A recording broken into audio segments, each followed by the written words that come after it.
This is Daybreak, and thanks for staying with us. The hashtag on X is Citizen Daybreak. The SMS code is 22422 at Citizen TV Kenya and at Ayub Abdikadir. Njeri Maina is the woman MP representing Kirinyaga constituency. Good morning. Good morning, Ayub. Lovely having you here on the broadcast. Thank you. Many thanks for your time. Dismas Mukua is governance and political commentator. Good morning, Dismas. Good morning. Lovely having you here on the broadcast. And Daniel Manduku is the MP representing Nyaribari Masaba constituency. Good morning. Morning, Ayub. Javas Bigambo will be with us shortly here on the broadcast. Let's begin with a look at the front pages of the publications. And the Standard says Raila grows the cold feet 10 days after signing a deal with the government.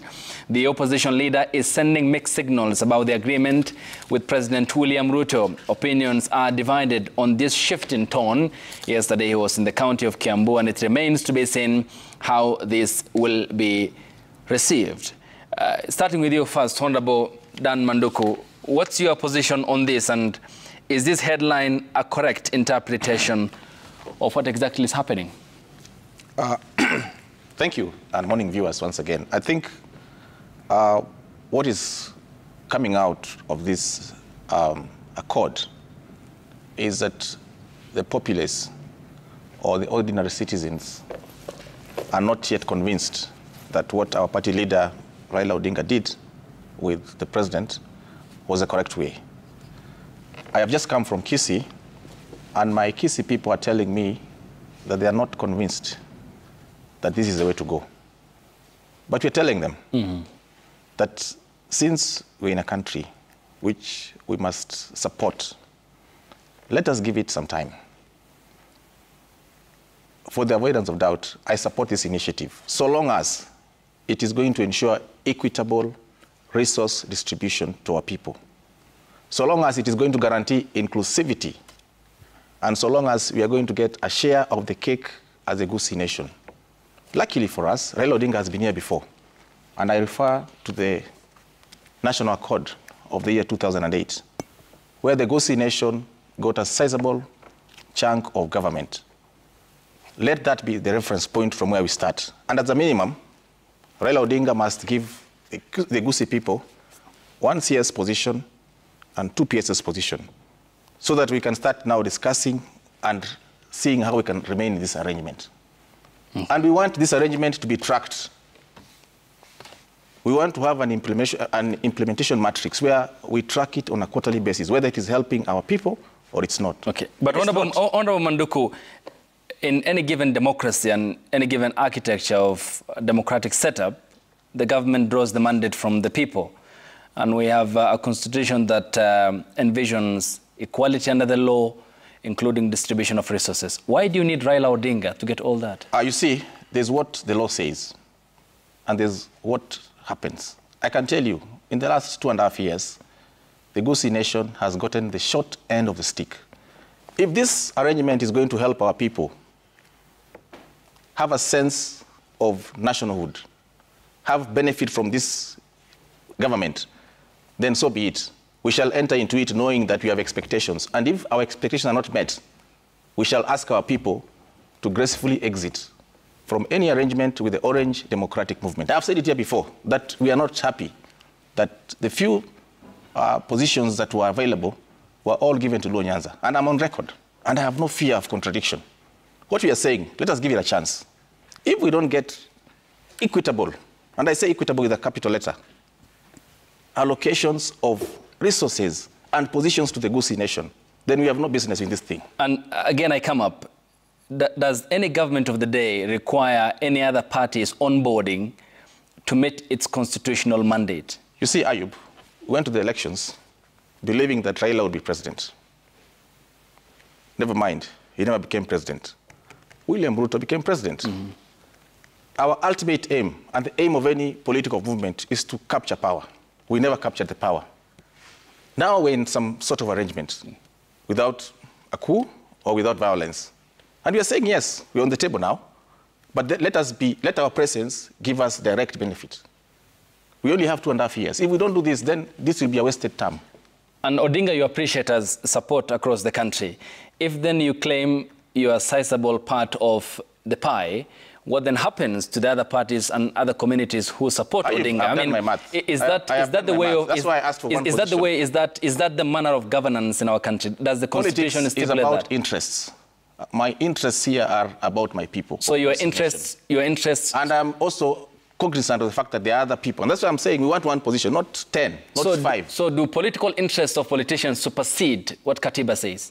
Well, they don't supersede, but they should be in tandem with what the Constitution says. So you agree with me that you don't need Odinga or any other party to meet constitutional... The reality of the matter is, if you look at the 10-point agenda that forms the basis of this coalition or cooperation agreement, every agenda is covered in law.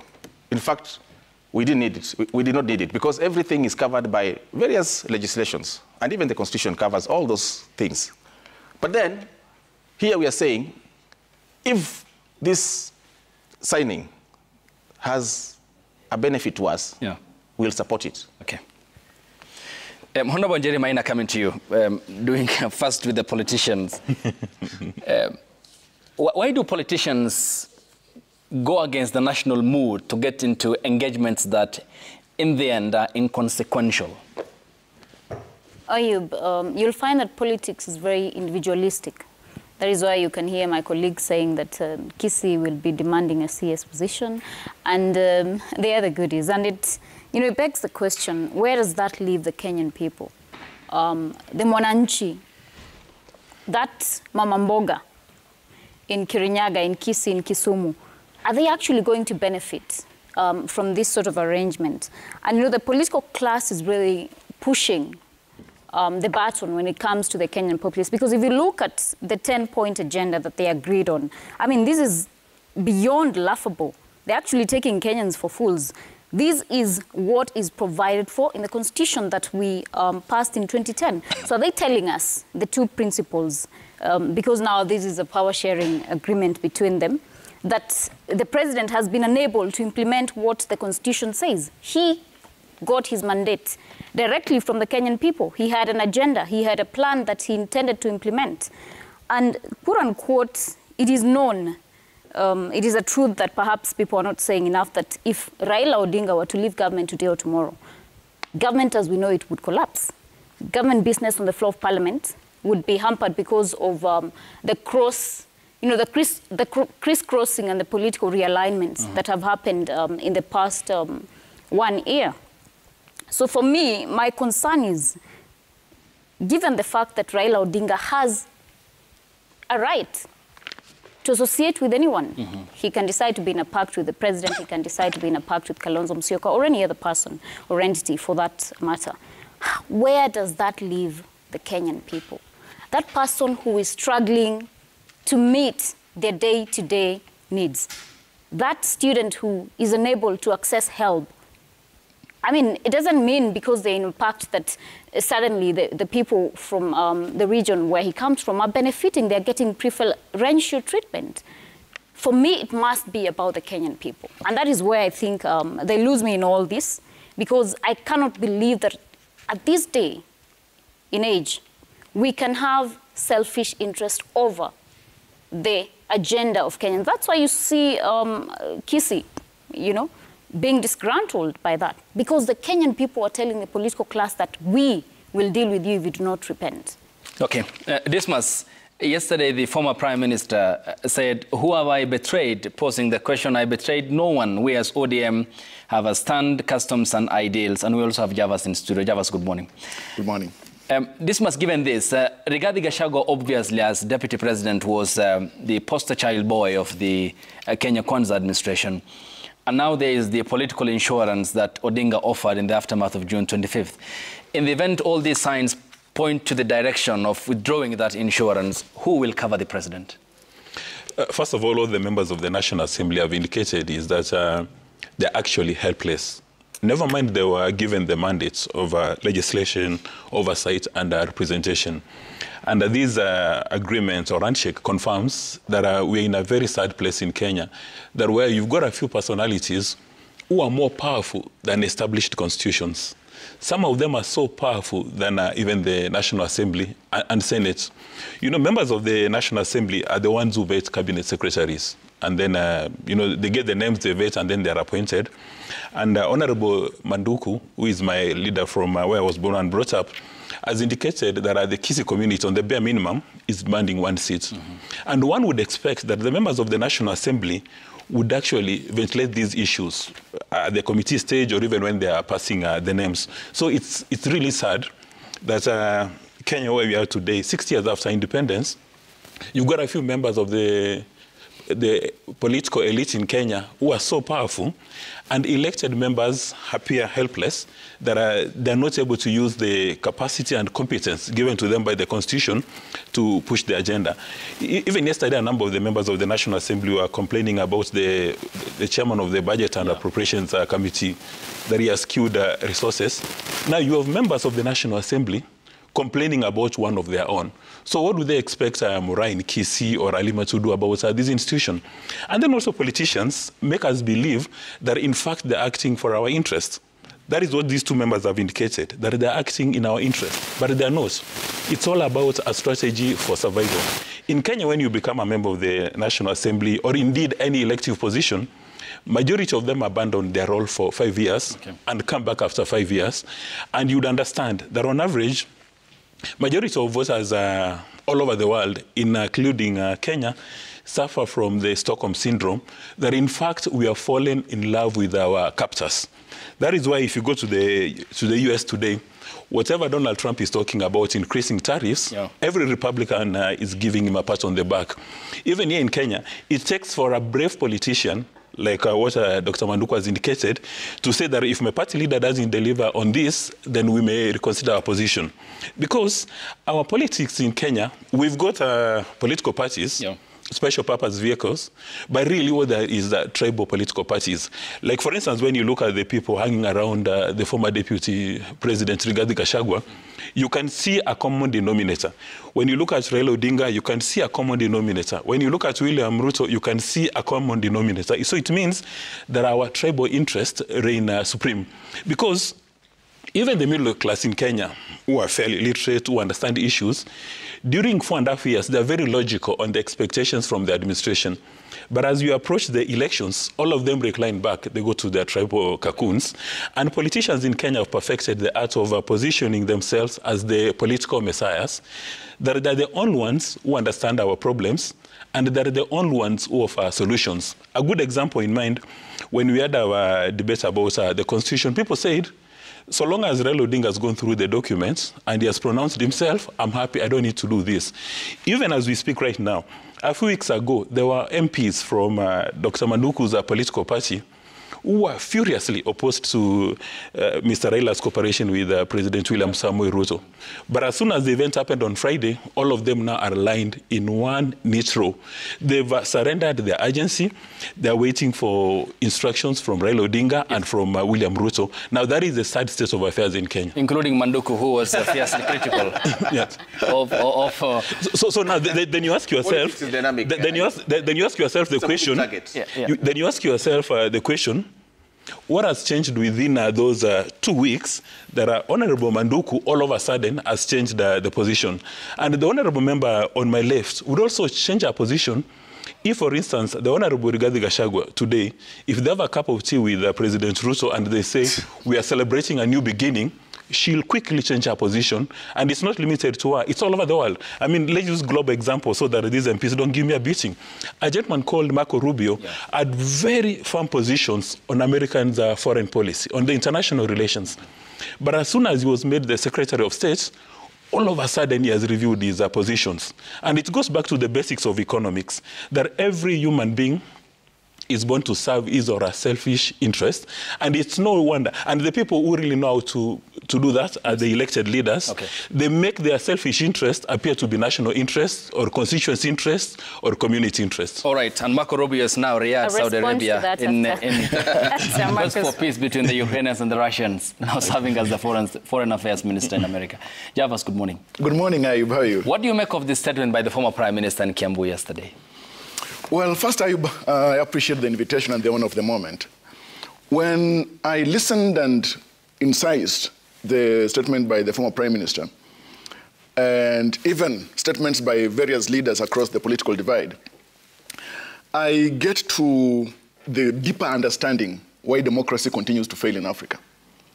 And when you look at democracy, it has got its own traditions. But here in Kenya, we have perfected the art of modifying those traditions, at least to suit certain critical interests. These interests are for the preservation of political parties, preservation of political careers, and I think, to a great extent, national cohesion and the nationhood, or the nation state that Kenya is.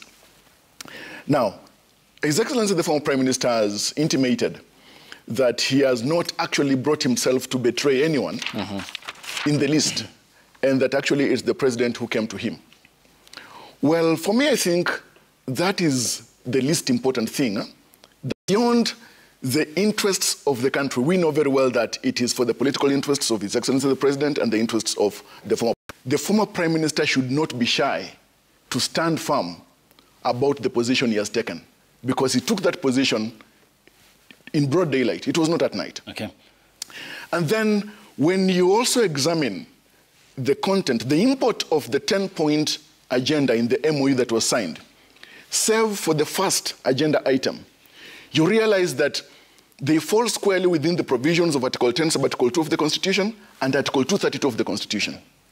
Values of good governance, public service, equitable resource sharing, sustainable development. These things are preserved and sheltered by the Constitution, except for the first agenda item. Yeah. And remember that even on the first agenda item, the issue of the implementation of the NADCO report, is it not the convergence of political sides and minds on the grounds of the NADCO that quelled the tensions of a nation? And therefore that there is nothing so strange about the 10-point agenda and about the MOU, except the last point where they talked about a perpetual liaison, sharing of ideas, expertise, and consultations. Okay, but Javas, how do you explain this? We'll come to item number 1, which was NADCO, and further look at the constitutional proposals therein, because you cited Iraq, Afghanistan, Sudan, South Sudan, and the coup in the Sahel. I mean, for the case of Iraq, it was the American invasion without UN sanction to invade a country, topple Saddam Hussein, lead to the creation of the birth of ISIS, and thereafter the divide sectarian, along with sectarian lines of the Shiites and the Sunnis, thereafter the crisis. No handshake there. Afghanistan, the Taliban toppled in 2001 by the Americans. 20 years later, they withdrew unceremoniously after losing personnel and spent trillions of dollars. Sudan's case was the bread revolution that toppled Omar al-Bashir. South Sudan was a case of also rivalry between Salva Kiir and Riek Machar, and the Sahel region of the coup. In all these setups that you have mentioned, there were no specific handshakes. So how does this safeguard our democracy, given the context you had given? Generally, handshakes do not safeguard democracy as models. And that's why a little earlier I'd said that we have got this habit perpetually of tinkering and reimagining the models of democracy, or the traditions of democracy. And that is why we have found ourselves in what we've called handshakes, quote unquote. Because initially we'd called it a grand coalition, cooperation, merger, etc.